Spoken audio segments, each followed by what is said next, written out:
Hey bees, I'm Marie from Humblebee and Me, and today we are whipping up what I'm calling Second Skin Cream Foundation. This DIY was inspired by a makeup tutorial from Raw Beauty Christy that I watched a couple months ago. In it, she aims to do makeup like they do in the movies, where the person doesn't look like they're wearing any makeup, got a nice close-up of their, flawless looking face, and it doesn't look like they're wearing any makeup, but you know that they are because it's a movie. So how do they do that? In the tutorial, Christy used a RCMA cream foundation for the foundation part of the look, and it looked absolutely amazing. I'll be sure to link to Christy's tutorial in the description box below. It's really worth a watch and very, very cool to see it all come together and to check out her technique as well, because she is really, really good at makeup. In no time, I was Googling the foundation that she used and checked out the ingredient list, which was really quite simple. It was mostly a base of isopropyl myristate and castor oil thickened with some waxes, and then the things that make it foundation, so things like titanium dioxide and iron oxides to give it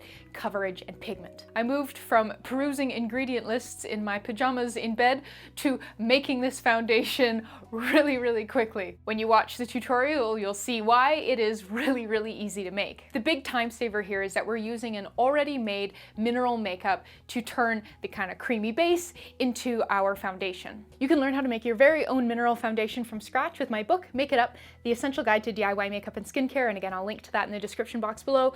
But we have, the full recipe and instructions for the mineral makeup powder base, and I've also given a ton of different color blends. I worked with a bunch of different women to develop starter color blends for a wide variety of different skin tones, and then there's a whole spread of just color blending tips to help you get where you need to be. Once the mineral makeup is complete, you can wear it as is, as a powdered foundation, or you can incorporate it into lots of different projects, some of which are outlined in the book, and then one of which is this one that we're making today. I know you're going to want to see an application demo, so let's do that now. All right, let's see how this foundation performs.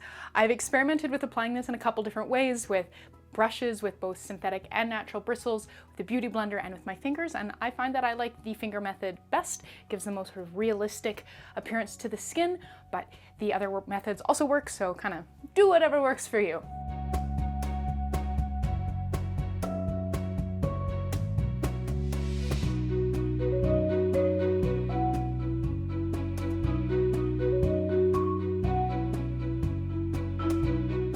Get nice and close to the camera here so you can see how my skin looks, which I think still looks a lot like skin, which is exactly what we're going for. Okay, I think that's enough preamble. Please make sure you are reading the blog post. There's a lot more information in there about the formulation, where to buy the ingredients, all that good stuff. But come on, let's get started. We're going to begin by weighing out the ingredients for our heated phase into this small little plastic cup. So I love these little plastic cups for making high pigment cosmetics. It really improves cleanup, speeds it up a lot because they're disposable. So in this little cup, I already have 2.5 grams of my finished mineral makeup foundation. So this is the formulation from my book, Make It Up, and I'll include some information about that in the blog post, which is linked in the description box below.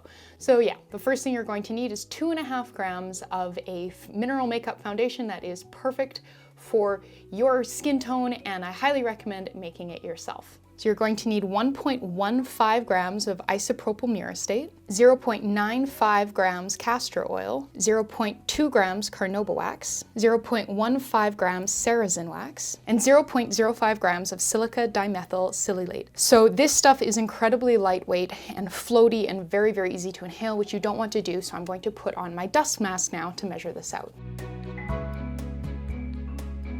So I've still got my dust mask on because I can still see the little poofs of the silica dust floating around. So hopefully I don't sound too much like Darth Vader, but you can see that there's really quite a lot of that silica powder in there for just 0.05 grams. So yeah, very cool stuff.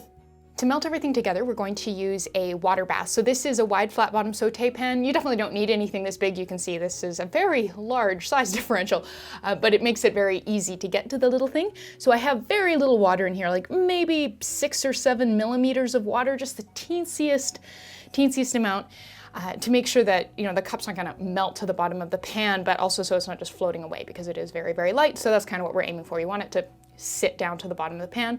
And I'm going to heat this quite gently. I want the water to be steaming, but definitely not, dancing around and splashing water and tipping this, because again, this really doesn't have a lot of mass to it. So I'm gonna go put this on the stove top over medium heat for probably about 20 minutes to make sure everything is thoroughly melted. Once everything is melted, you can remove your little cup from the heat, and do make sure that you're not letting your water bath simmer dry. That can happen pretty fast. You will want to stir as it is on the heat to make sure you're breaking up any clumps of wax or makeup, and also so you can be sure that it's nice and smooth. And you can see here it is uniform. So what we need to do now is incorporate the vitamin E, stir that in, and then very quickly transfer it to our wee little jar here. So you need 0.01 grams of vitamin E, and I'm not going to tear the scale because I find that makes it easier to count out teensy amounts like this. Give that a stir and scrape her in, and the nice thing about these little cups is you can squeeze the sides to kind of direct the pour.